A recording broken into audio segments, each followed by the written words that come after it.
I'm going to call to order the October 9th Issaquah City Council Services and Safety Committee. With me this evening are Deputy Council President Mariah Batiste and Council Member Victoria Hunt. We have one agenda item for this evening's meeting. We are going to have a presentation with some questions and answers with Imagine Housing, and we have Imagine Housing's President and CEO, Villette Nolan, with us. And I think City Administrator Emily Moon is also going to be helping with the presentation, or are you just going to be here? Sure, that's all that I was going to do is introduce Villette. I will remind the committee members that this was a request from the full council to have Imagine come and speak to you, give you a status update on the situation that you received some public comments on months ago, and so that is why she is here now. Great, thank you. Villette, welcome. Thank you very much. We'll turn it over to you. Okay, great. As you know, my name is Villette Nolan. I'm the president and CEO at Imagine Housing, and I reside in Bellevue, close enough to Issaquah that this is where I do a lot of my shopping. And I want to thank you very much for having me here this evening. I'm excited to get to know you a little bit better and have you get to know where Imagine Housing is, where we've come from, and where we're going to. So I'm going to start with a little bit of information about us and how we fit into the East Side. Then I'll explain a little bit about how our business works, and then we'll get into the specifics around the events that led up to the resident concerns that you learned about. We are deeply rooted on the East Side, and in fact, our very first property was here in Issaquah, and that one is, well, I'll show you in a minute. That one is Andrew's Arms, and I will back up, but it's on Front Street. It was built in 1993 with a group of volunteers who all had belonged to the parish at St. Andrew's Church in Bellevue, right on 148. A lot of those people who were originally involved with us are still involved today. We were formerly known as St. Andrew's Housing Group, so you may remember us that way. But we did change our name in 2011 to Imagine Housing. Across the entire East Side, we currently have 14 properties, 576 households. I mean, you can read this, but our largest concentration is both Issaquah and Kirkland. We do serve the lowest income band community-wise, so our average rent is approximately $585. That is, in some cases, pegged to the person's income, and in other cases, pegged to the rent and I'll explain a little bit more about that in a minute, but sometimes the rent is pegged to the actual project and unit itself. Average income is under $30,000, and we have almost 500 people under the age of 18. What's different about Imagine Housing is that we do provide wraparound supportive services to our residents, and we have that at almost every property, and it's in Issaquah specifically, we focus those activities at the Rosecrest property. So we have 4 properties that you know of: Andrew's Arms, Mine Hill, and Johnson Hill. And there's a total of about 131 units of affordable housing here in Issaquah that we provide. So right now, overall, high rents are translating into homelessness across the region. As you might be aware, and you may have had access to the McKinsey report that was done really focusing on Seattle, not as much on the entire King County, there's a really high relationship between rent increases, housing price increases, and people getting squeezed out. So the median rent in Issaquah, I looked this up a couple of weeks ago, is approximately $2,600 a month. And that's, for a household of 4. The people that we're serving are seniors, veterans who are coming out of homelessness, single parents who are often supporting a family on one income, as I've mentioned before, children, and there's a disproportionate number of people who are of color. And about 165 of our households out of total were formerly homeless, which presents its own set of concerns and issues and the way we work with our residents.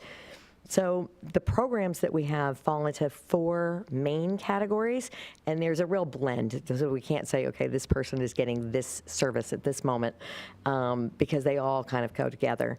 But in one of our properties in Bellevue, we have a specific veterans program for people exiting homelessness who are learning to get a new job, try to get back into the mainstream and coming through the veterans program.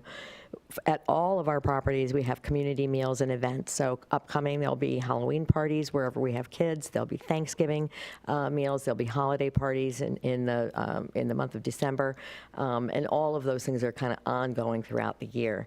Basic needs are distributed on a regular basis, and as I've mentioned several times, we do serve people who are exiting homelessness, so they have, a certain amount of work that they need to do, and, we help them do that with our supportive services team.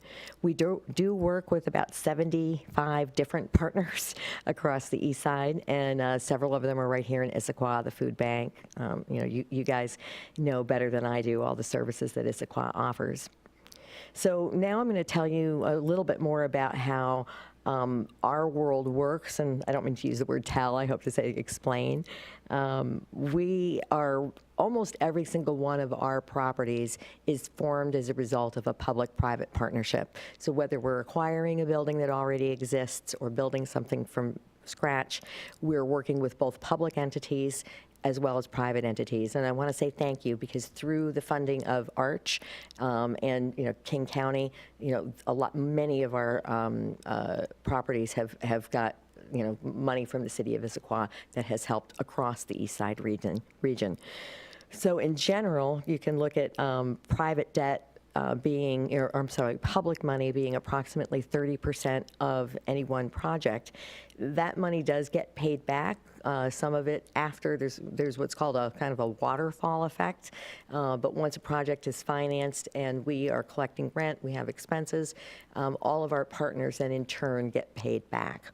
And so that's something that we strive to do. We also try to keep our buildings solvent when it comes to, whoops, sorry, I kind of got ahead of myself here. We also have to keep our buildings solvent when it comes to repairs, maintenance, things of that nature. So we always have a reserve account for each building, and we feel it's really part of our responsibility to the community to maintain the buildings in good shape, not only for the residents but for the neighbors.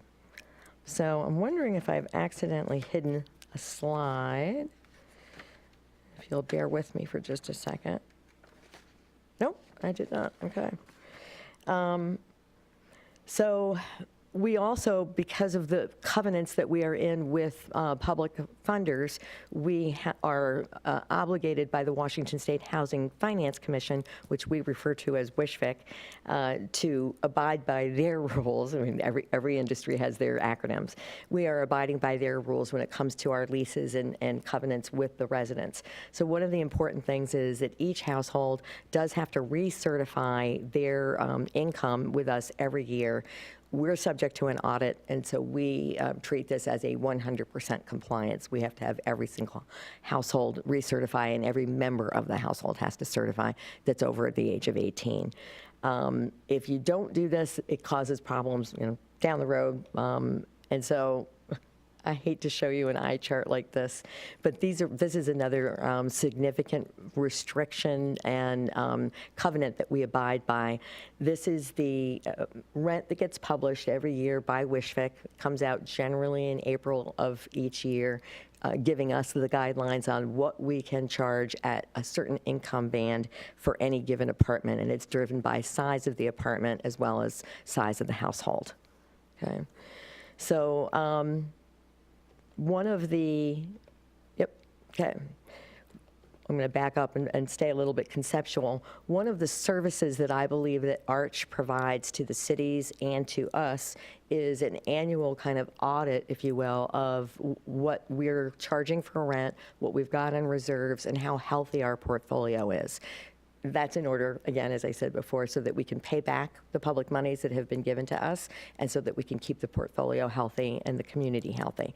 So this is part of what has happened or what transpired over the months from mid-2017 into 2018. So Rosecrest, as you may know, it's 51 affordable homes. We built it in 2007. There are about 35% of the people living there were formerly homeless. There are a little over 100 young people. When I've been at the property, which has been several times, most of the kids look like they're clustering at between 5 years old and 15 years old. But then again, the younger ones may be at home with their parents. To keep some of these lowest income residents stably housed for a number of years, Imagine Housing had not been charging maximum allowable rent. So the maximum allowable is based on that table that I showed you for a few minutes ago.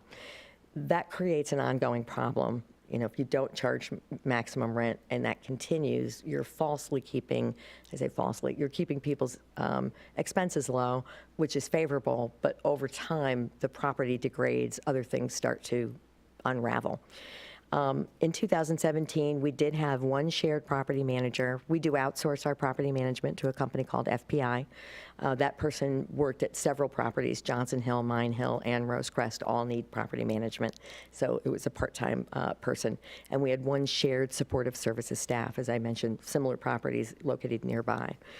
In mid-2017, as part of the annual audit, we received a letter from Arch. Some of the Arch staff came in and spoke with us and said there's an industry term, excess loss to lease income at this particular property because we had been doing what was on bullet number 1, keeping the rents a little bit lower than market, lower than our maximum allowable. So during this same period, we were working with an agency called Capitol Hill Housing that's based in Seattle. We went through a process review with them, and what we were advised to do, this is the part where I take full responsibility, that we just didn't look into the numbers as closely as we should have, caused some people's rent to be raised at a very, very high percentage. So a notice went out, a 30-day notice of rent. There were, the increase for the entire community was about 16%, which most people would agree is quite high. But there were 2 households who received an increase of more than 100%, which is difficult for anybody to swallow. So I was unaware of that level of detail. And if we could go back and redo that, I would definitely do so. So even with that increase, though, nobody is paying more than 40% of their reported household income on rent itself. Utilities and other things included may be more, but the rent itself is at 40%. And that's a guideline from the federal government on, there's cost burden, severely cost burdened, and other layers of distress, if you will. So as you know, I'm sorry? Do you mind if I ask a question while you're presenting? Go right on ahead, that please. last one? So you said that in no case was the new rent more than 40%, but I did note that in the letter from King County, there are a number of units that were highlighted as having rent above. So could you reconcile those two statements for me? Sure. And thank you for pointing that out. There are a couple of, so this is where people, for example, there is one household, and I am going to say I don't know the exact household number. We're not at liberty to discuss names, but that person has voluntarily gone into that apartment several years ago. That person's percentage rent increase was something like 4%. And they are, yes, paying more than 40% of their income towards rent. But when I say that's voluntary, they'd been at that rate for a number of years prior to us increasing the rent. And when we increased the rent, that individual did not get a rent increase. Does that make sense? Okay, so some individuals, well, please correct me if I'm wrong. Sure. So some individuals are paying more than 40% of their rent, but those individuals are not the people who had this new rent increase that was due to Correct. charging less. Correct. Okay. So we're not trying to, I'm sincere when I say I'm not trying to split hairs. I have gone through every single household, every single situation that they're in. And when we did our increases, the increase was based for that set of people, the statement is true, so. Thank you, first of all, for coming in Oh, sure. and giving this presentation. It's great to learn more about Imagine Housing overall. Can you just explain a little bit more? I'm still a little bit stuck on why, with what you're talking about makes sense in terms of the increases that needed to come up. But the 2 households receiving an increase of 100%, that was just because they were at a much lower level, and so things ended up doubling, or I'm just... Essentially, yes. So the 2 households who were in that situation, what we have to go through a process where they come back and go through that recertification of household income. So when we look at that, there is a projection made on what that household is likely to be bringing in. We are basing the rent on that. So they're in this particular case, I've met directly with these households. So in one case, their rent had not been raised for, I believe, 4 years. And then, so it was an accumulation of, had we been increasing it a long way, it would have been a more gradual situation. So their income had increased, and therefore, at that point, the rent went up suddenly. So as I say, had I had the opportunity to really look at the numbers on an individual basis, I would not have done that. We would not. That's just not something that one would hope to do as a landlord. And did it remain that way for those 2 households? So or we have were they appealed. part of the appeal? So all of the households have been offered an opportunity to appeal. These particular households have. So the one that I'm thinking of at the moment has appealed. We're in the process we're doing a legal review right now with them. We've in principle agreed to certain things, which will give them approximately a year to come up to what the rent should be. So when I say should be, it's based on their household income that they have to recertify for. You know, we've got a formula that we have to follow. So I'm not sure how else to explain it. Thank you. Okay. Good. So let's see if I go back. When, excuse me, we raised the rent, as I said, the increase happened on April 1st. We got an awful lot of concern voiced to us through the residents in mid-April. So, of course, mid-April kicked off a period where we were communicating with public funders at all levels. We came back and we did a second review with the public funders in May of 2018. Washington State Finance Commission reviewed our records, and in early August, we did get the letter of compliance, and there were several households flagged in that letter. Again, I've gone back and reviewed each of those households, and they've expressed to us that they want to be there. They've not protested their rent. They've not appealed it. So we believe that those residents are in good shape. So all the affected households that were given a rent increase are still at Rosecrest. You can read again how many appealed and how many were granted lower rent. There are 4 households right now that are in legal proceedings for a variety of non-compliance issues. Some may not have recertified. Some may have complaints from their neighbors. Some may be, very much behind on their rent. Is that typical to see 9% of the residents in some sort of a proceeding? Say the percentage again? Well, so you have 51 units, you got 4 of them that are in legal proceedings. Okay, so you're thinking I of that as a did some math 10%? and said it's about 8%. Yeah, 10%. I would say that right now Rosecrest it's a concentration across our portfolio. That's not the case. I do think that this situation caused a lot of problems. That, again, if I could go back and redo it, might be different. But across the board, people are generally late with rent. That there are issues that households face, and we're trying to. Our objective is to keep people in their homes, so we try to be as forgiving as possible. So let's see, where we are right now, we did find that when we had put a full-time person at if you recall, in 2017, we were part-time staffed. In early 2018, we had brought in a woman who was working with the residents at Rosecrest. It just wasn't a good fit. She was doing her job the right way, what she should have been doing, and it just, there was a probably what I would call a personality clash, which can happen. So we did bring a new person from FPI. That person is bilingual. That's really helped the community. People are, I'm seeing people much more friendly. Some of the folks who have come here and made comments have brought chocolates to the new property manager. So, there seems to be a good mending of the relationship.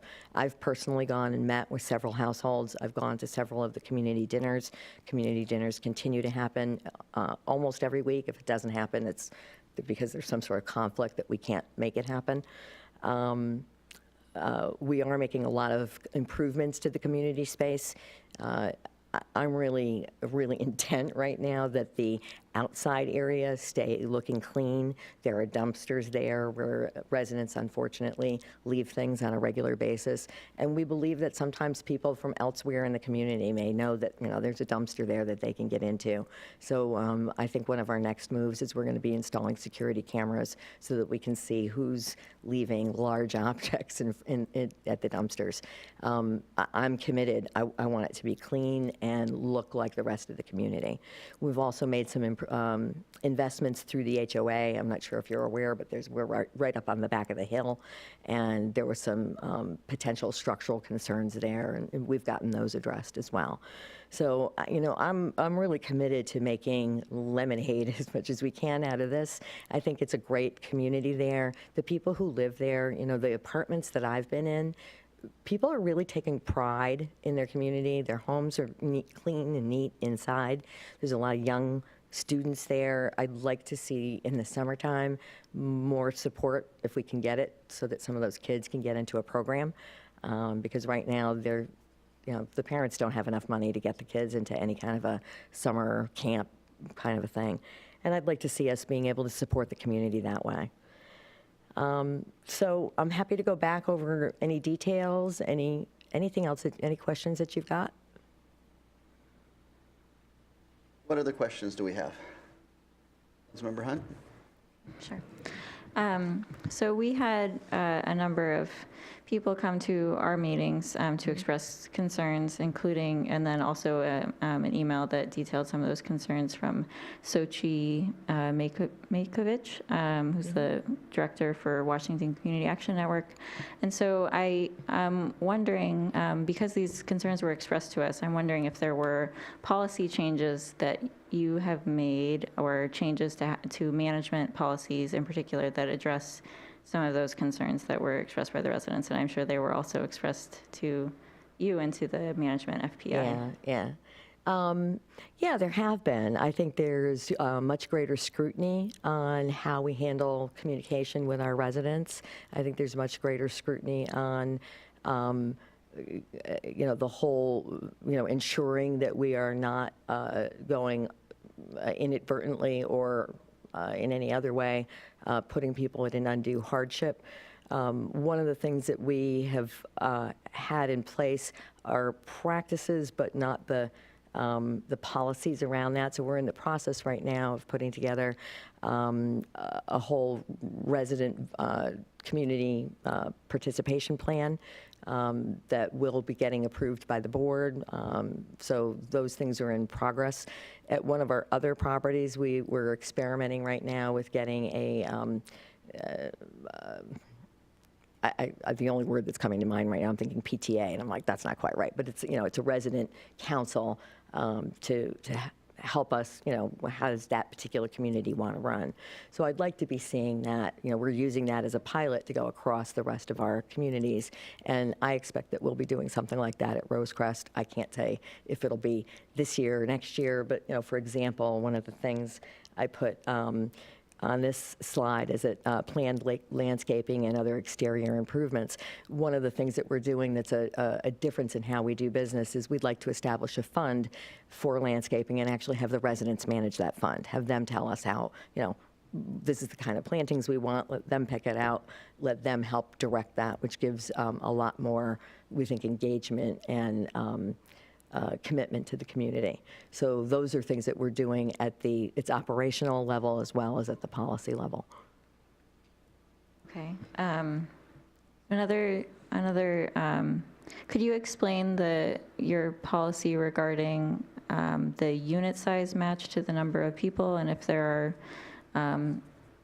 a policy around how many people are per unit? And I know that also came up and was also in the letter from King County about. Right, yeah. We're obligated to try to keep the right number of people in an apartment. So when there are variances from that, we deal with those, I don't want to say on a case-by-case basis, but there are, we try to make sure that we're always within compliance of how many people should be in a household, both at the upper levels and at the lower levels. It's not always easy to move a person from one apartment to another. There are restrictions that we have on us and our capabilities to get people moved. I mean, there just might not be an apartment. So there are times where we're facing, moving people out against their, everybody's wishes in order to comply with restrictions that are placed on us. So we work with those as best we possibly can. Okay.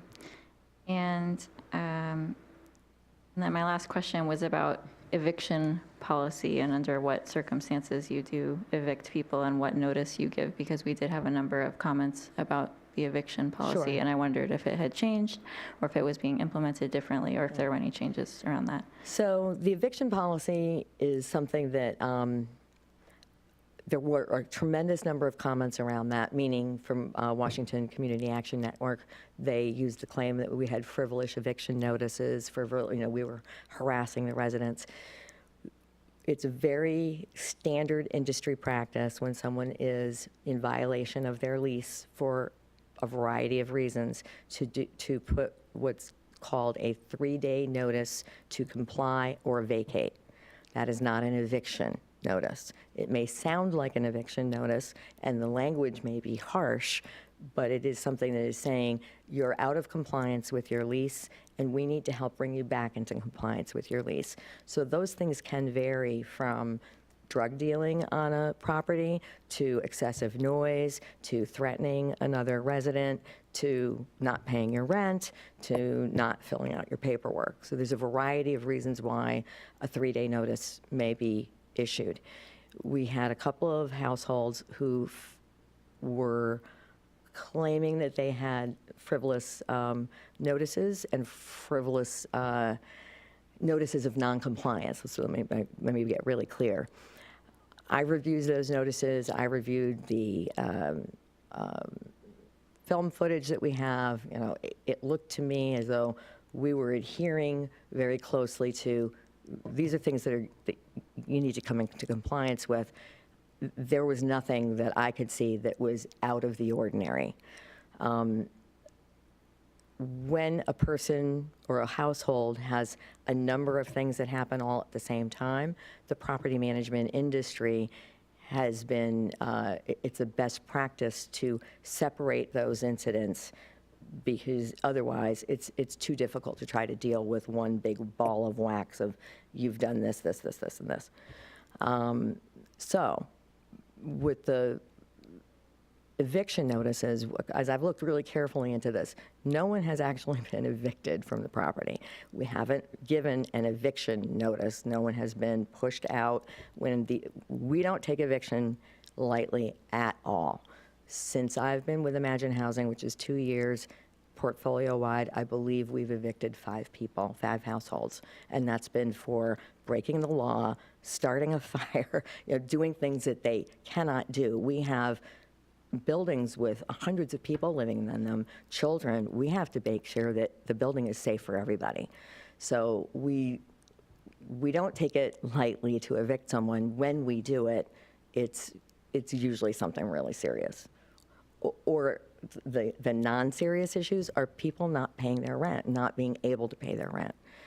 And the difficulty around that, which breaks my heart, is that as rents are continuing to go up, median income is going up. That chart that I showed you before is all pegged to median income.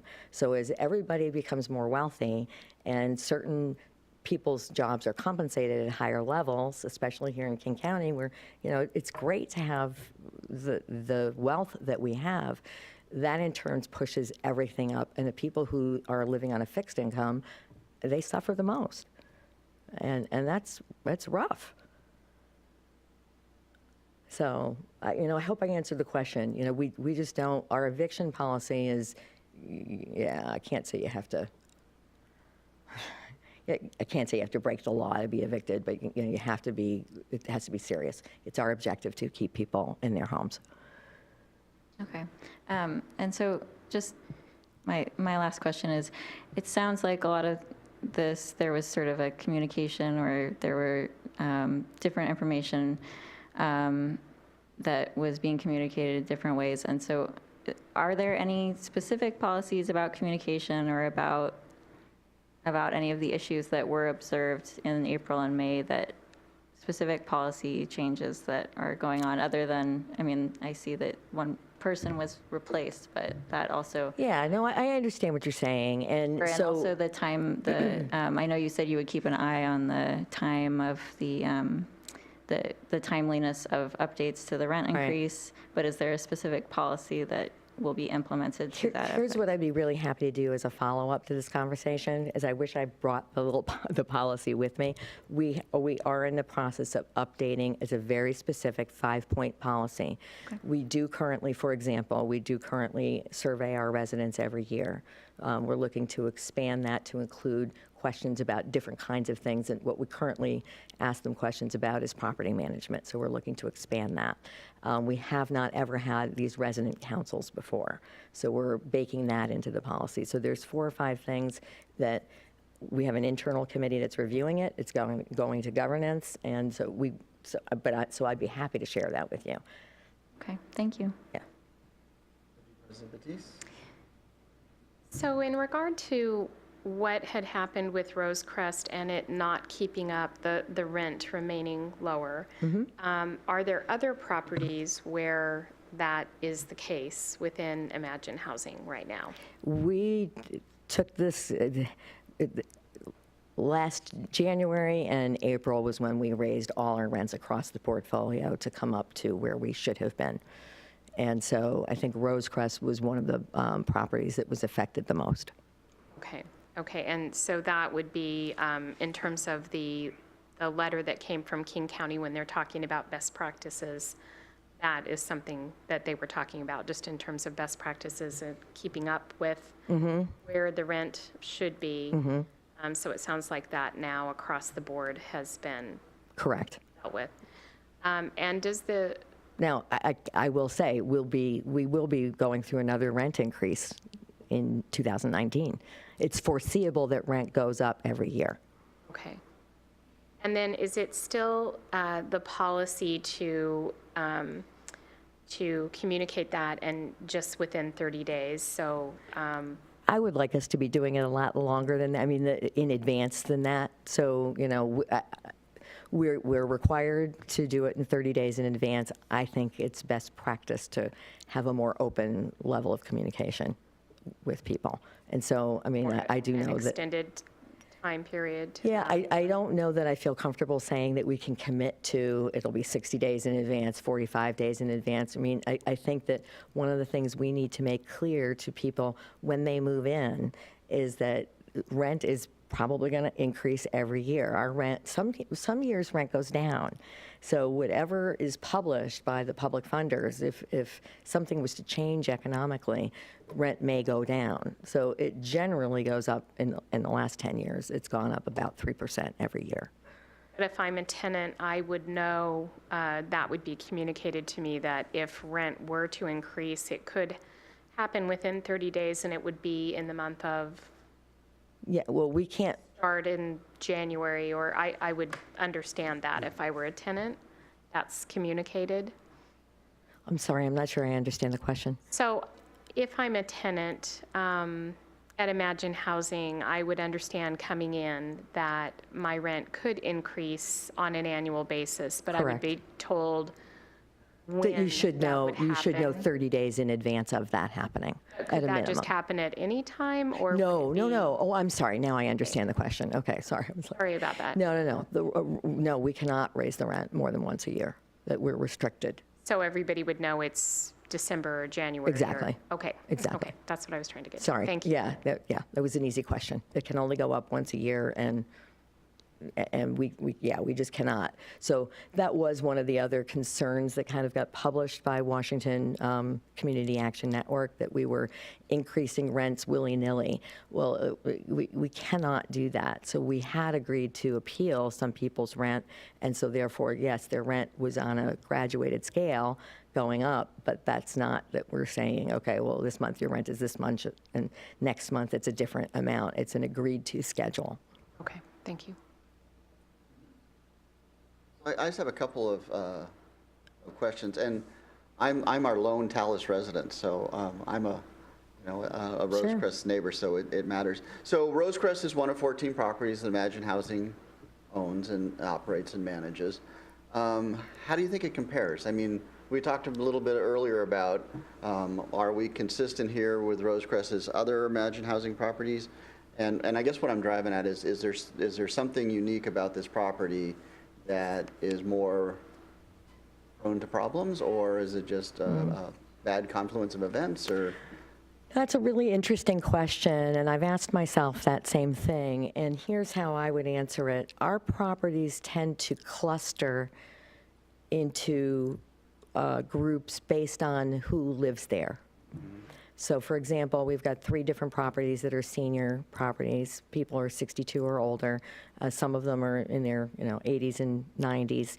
None of them require any kind of medical assistance because we're not trained to do that. So it's very much independent living. But nevertheless, it's a different population. They have different needs. Those that are in the seniors that are coming out of homelessness, they experience more trauma, and that's a more needy population. But in general, it tends to be a little bit more stable. We have very little turnover at our buildings that have senior properties. By contrast, when you have a property where there's a lot of children, then especially in a situation where the parents may not have the resources to have after-school programs for the kids or summer programs for the kids, then you've got an unsupervised situation where that can start to lead to more mischief. I know what I was doing when I was 12 and 14 and 16, and my mother would have been horrified. So I do see that the places where there's a higher concentration of kids can often create that kind of a situation, and that's where I would put Rosecrest. So, and then we've got some properties that skew a little bit more, and the other thing that does matter is size. So I'm thinking of some of our smaller buildings where we have 15 and 18 units, and it's a garden style, and there's really very few kids there. So it's mostly either single people or couples. And those are very quiet in comparison. So I think overall the fact that you've just got that many, it's a larger property. 51 units isn't small, and then you've got 100 kids, and they're out and they're playing basketball and they're riding their bikes and they're doing things, and there's a lot of activity there. Is how I would put it. And I noticed that the top 2 bullets on the actions that you've taken, one is we have a new property manager that started in June, and more involvement from ownership presence, and I assume that means Imagine Housing. Yes, yes. I mean, sometimes me personally. Good. In addition to, we have staff that's there on a. No, I get that. So, but it's when, and this is kind of what I'm kind of poking at is, it's a different property with different set of needs. Did you increase the level of property management on site, or is it still split the same as it was before, just a Oh, I'm different sorry, if individual? I didn't make that clear, we have, the property management person is now there full-time. It's not a shared resource. and the supportive services staff person is there full-time as well. So we've invested significant manpower into the property in addition. So if that, In addition to you guys spending time there too. And yeah, yeah, oh, absolutely. Yeah, no, so you know, I would invite anybody here to come up on a Wednesday evening when we're doing a community meal. The gal who runs it, her name is Melanie Sains. She's excellent, and she's there. She does help other properties from time to time, but she's mostly at Rosecrest, and I'd say it's 30 hours a week. Do you get pretty good participation at the community Yeah, meetings? when I've been there, it's mostly been the kids, especially in the summer months, and but some of the adults will kind of come in and out, and I've seen usually 30 to 40 people, and yeah. I'll reach out to you. Yeah, no, I would love to have you come on up. I can walk there. Well, And then the other thing I was thinking about, because you did talk a lot about the kids, and I think that's really is significant. And, well, lots of different needs. But anyway, what kind of wraparound services do you all do to kind of help people yeah. with the suite of challenges that they're facing? So the supportive services team does a variety of things for people. Oh, sorry. Okay, you were looking up. I didn't know if there's something. The supportive services team does a variety of things for people, and it may not seem like it's as direct as, we provide X service. We're not counselors. We're not trained to do that. We can't. However, we do work with households. If they're experiencing a challenge with coming up with their rent money, we help them find resources to do that. If there's somebody's experiencing domestic violence and they need help with that, we're there for those kinds of things. Our staff coordinates the community meal, so it's every week, putting up flyers, making sure that the kids know that it's happening, or the households know that it's happening, and actually going, planning the meal, and then hopefully either cooking it. We like to get the residents involved rather than us doing it. It kind of creates more community. They coordinate deliveries from Eastside Baby Corner, the food bank, Hope Link. It's a whole myriad of things that they're there to be a resource for the households who need the help. The services are not mandatory, so people don't have to take advantage of them. Some households are much more independent than others. And so the supportive services team, we've grown the core number of people that we provide what we would call kind of the hardcore services from roughly 50 people across our portfolio to about 150 in the last year and a half. And what that means is that we're working with them really regularly as opposed to an occasional need, if that makes sense. We're serving 1,200 people with a team of 8. So you can do the math. Some communities need more, and some individuals take up a lot of time. And then the last thing that I was noting was the one-on-one meetings with several households. And I think Councilmember Hunt kind of talked about kind of resident engagement and how do we, I think some of the issues that you faced were around communications as much as anything. Absolutely, yeah. I think and the full-time on-site property manager makes a lot of sense to me. So, any other questions for Villette? Deputy, I was going to promote you to president.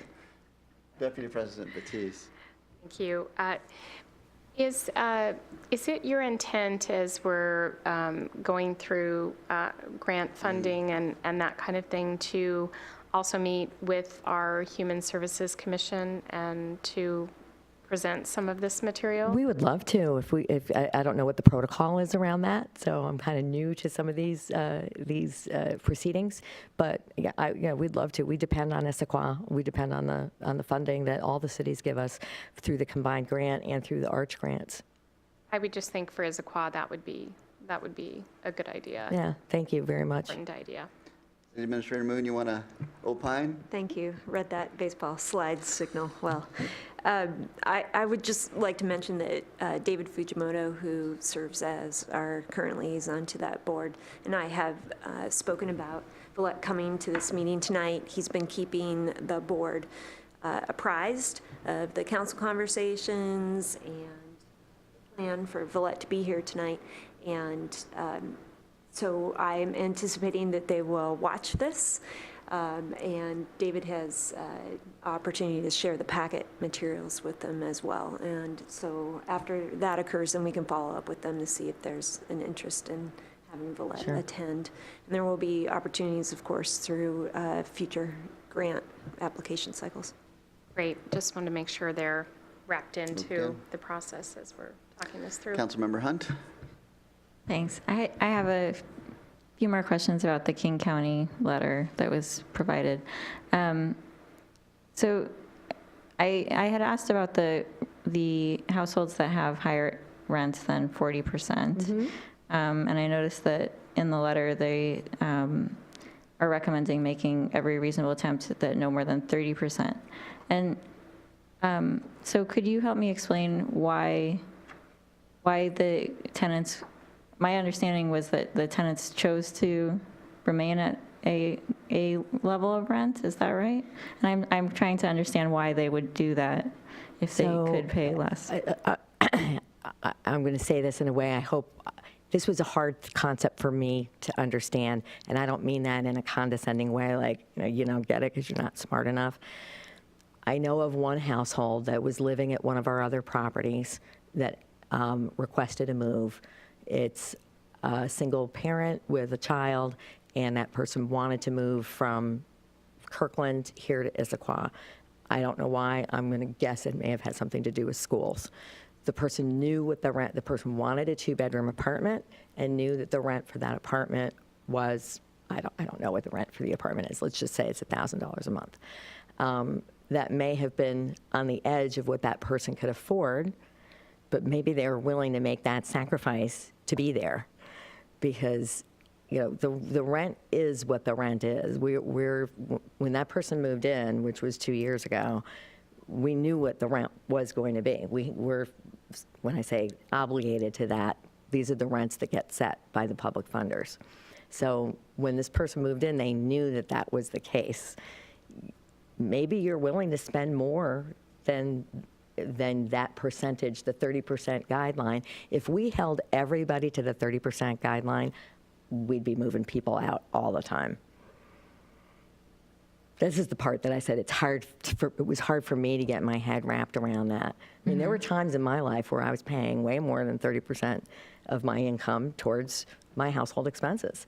And I was doing it either because I was a student or I was in a different economic situation.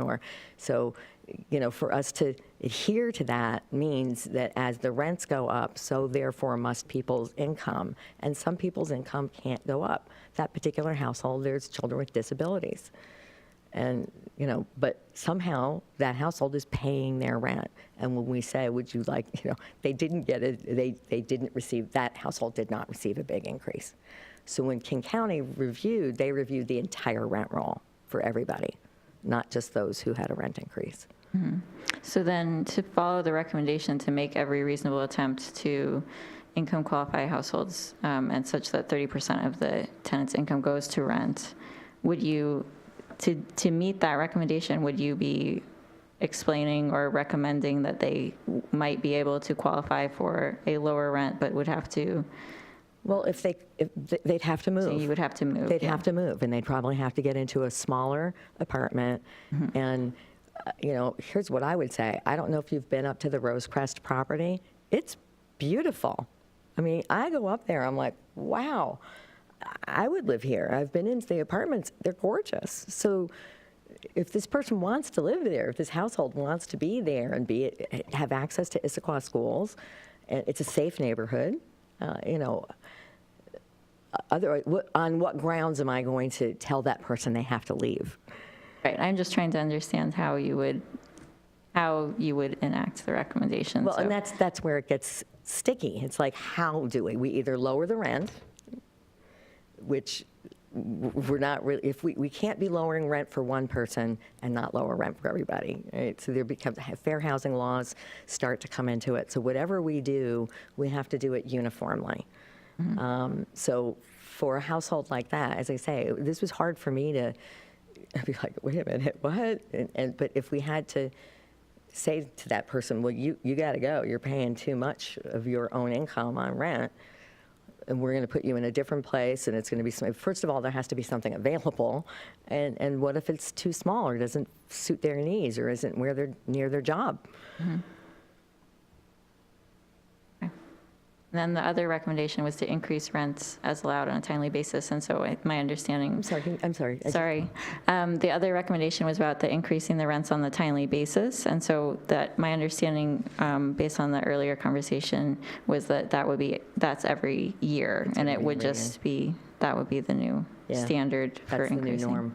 Okay. You know, we can't fall behind on that, because then we will be in a situation where we can't repay the public debt, and that's not good for anybody. Okay, thanks, that's it. Anything else? All right. Okay. Thank you for coming in. Thank you for having me. Thanks for the information. I will get your contact information from All right.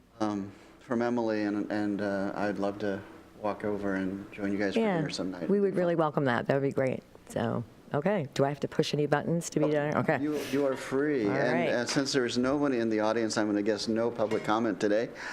So with that, the next Services and Safety Committee meeting is going to be on November 14th. That is the second Wednesday next month, because we have a conflict with another meeting. So we're moving to Wednesday. It'll be 6:30 here in council chambers. And with that, we're adjourned.